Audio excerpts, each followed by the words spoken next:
2 spoon எடுத்துக்கிறேன். அதோட orange juice. இதுக்கு ஆரஞ்சு ஜூஸ் தான் அதோட கொஞ்சம் சேர்த்துக்கிறேன். ஆரஞ்சு ஜூஸ் எதுக்காக அதை ஆட் பண்ணியிருக்கோம் அப்படின்னு பார்த்தீங்கன்னா, ஆரஞ்சு ஜூஸ் வந்து சருமத்தில் இருக்க மெல்லிய கோடுகளை நீக்கிறதுக்கும் இளமையாக நம்மளுக்கு தக்க வச்சு சருமத்தை வந்து இளமையாக வச்சுருக்கணும் ஆரஞ்சோட குணம்.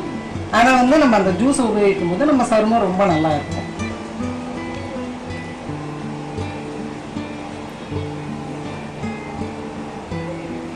நம்ம வீட்டில் உபயோகிக்கும் போது இந்த மாதிரி அழுத்தம்லாம் கொடுக்க முடியாது நமக்கு.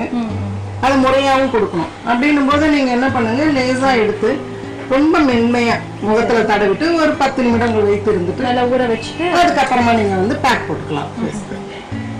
இப்போ தேனை நான் துடைக்கவே இல்லை, அது மேலேயே அப்படியே மேற்பூச்சா உங்களுக்கு இந்த பேக் போட்டுப்பேன். இது பழத்தினால ஆன பேக் உங்களுக்கு. இப்போ இந்த மாதிரி தேனுக்கு மேலே போடும்போது அது வந்து தோலில் போய் படுங்களா? கண்டிப்பாக படும். நல்ல வித்தியாசம் தெரியும் சருமத்தில் நமக்கு. அதுக்காக தான் அதை அப்படியே துடைக்காம நம்ம அது மேலேயே போடுறோம். இப்போ இந்த பூச்சி போட்டு எவ்வளோ நேரம் வரைக்கும் நம்ம ஒரு 15 மினிட்ஸ் நம்ம வெயிட் பண்ணலாம். தொடச்சிக்கலாம்.